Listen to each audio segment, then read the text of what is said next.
is Joe Satriano. I am a trustee of a foundation which was established 6 years ago, the Susan Satriano Foundation. Sue was a Brighton Beach girl in Brooklyn. I was a Canarsie kid. We wanted to be high school math teachers. We were a match truly made in heaven. When you're struck with cancer, you have a couple ways to handle this. You could either bury your head under the covers and never see the light of day, or you could take your situation and go with it. That's what Sue and I did. She didn't ever think this, but she was truly a role model for a lot of people. I started the foundation for a number of different reasons. One was because my life was going nowhere fast, and I was truly lost without Sue. I always thought back to being a teacher, as Sue and I were, and we always helped kids one way or another. And I decided that, I no longer teach, but maybe I can help kids another way. And I started the Susan Satriano Foundation 6 months after she died, and that's when I gave out my first scholarships. I wrote a book, In Sickness and in Health, a memoir of love, an inspirational tale about how Sue and I lived our life to the fullest, despite the fact that there was cancer. The book truly, I say to people, is not a book about loss, even though you know the ending of the book. It's about hope and optimism and love, because that's the way Sue and I lived our life. It's actually like watching a MASH episode. It could make you laugh, it could make you cry in the same scene. People enjoy hearing how Sue and I took this tragedy and moved forward with it.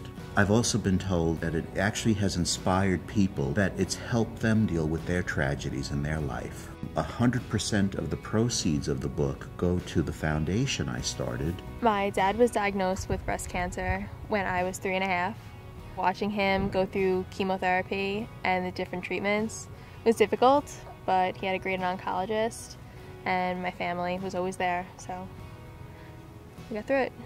These are kids who are dealing with cancer in their families, having a parent or parents either passed away of cancer and or presently battling. I refer to them as the silent sufferers. They truly are not noticed. I knew right away that I wanted to help these kids who are high school seniors going to an accredited college in the fall, but unfortunately had a parent who's either passed away of cancer and or presently battling.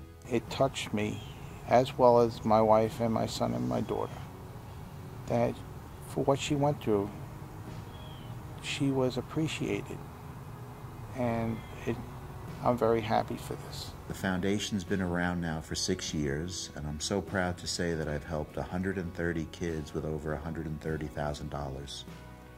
The letters that I receive from the kids in their freshman year later on, I'd say 90% of them thank me for the money, but will tell me that they are so grateful that someone noticed their plight. The scholarship recipients are selected by the guidance counselors of each individual school. The counselors round up these kids, let them know that the foundation exists, and we set up a time when I go down to the individual schools and I'll talk to the kids.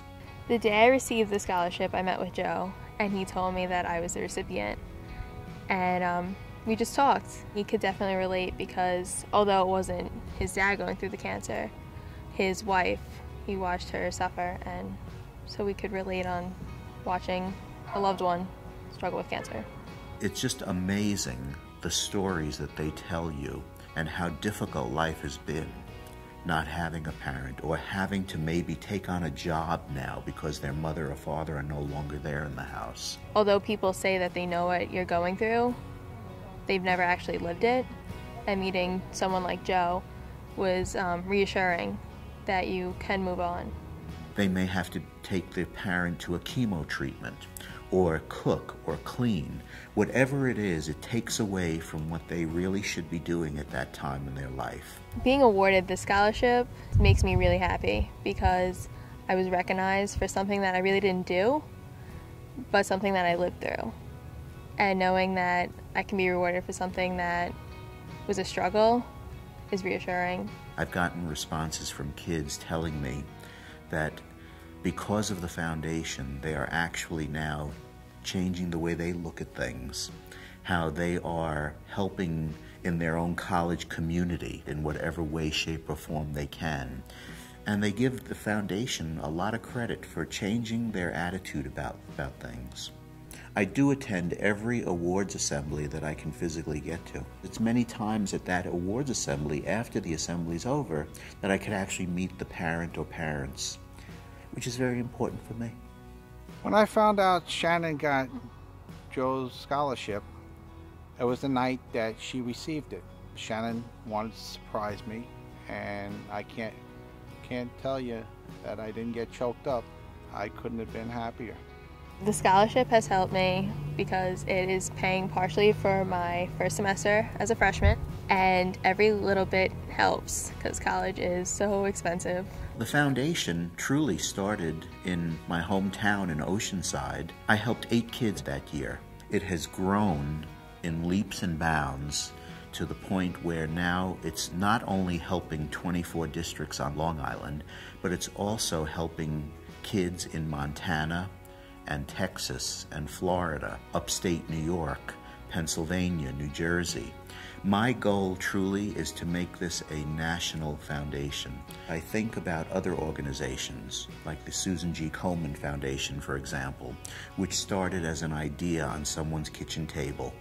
If it could happen to them, maybe it could happen to the Susan Satriano Foundation.